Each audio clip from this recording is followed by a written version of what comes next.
ఈరోజు దేవుని వాగ్దానము 119వ కీర్తన 9వ వచనం చదువుకుందాం. యవ్వనస్తులు దేని చేత తమ నడత శుద్ధిపరుచుకొందురు?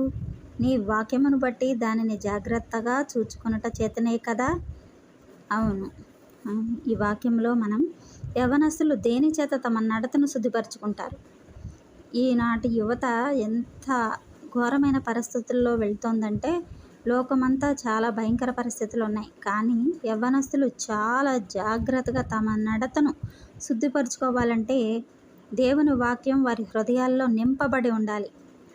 అది తప్ప ఇంకా ఏది వారిని కాపాడలేదు అని దేవుని వాక్యం ఇక్కడ స్పష్టంగా వివరిస్తోంది. యవ్వనస్తులు దేని చేత తమ నడత శుద్ధిపరచుకొందురు?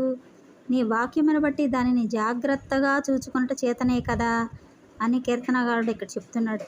అవును, దేవుని వాక్యం మన హృదయం నిండా ఉన్నప్పుడు మన మాటలో కానీ, మన నడకలో కానీ, మన ప్రవర్తనలో కానీ ఎక్కడ ఎలాంటి పొరపాటు లేకుండా జాగ్రత్తగా మనం ముందుకు సాగగలుగుతాం. ఈ భయంకరమైన ఈ అంత్యకాల సమయంలో అపవాదిని మనం ఎదిరించాలంటే మన హృదయం నుండా దేవుని వాక్యం నిండి ఉండాలి. మన బిడ్డల హృదయాల నిండా దేవుని వాక్యం నింపబడి ఉండాలి.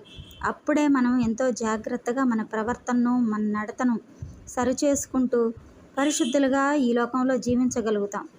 ఆమెన్.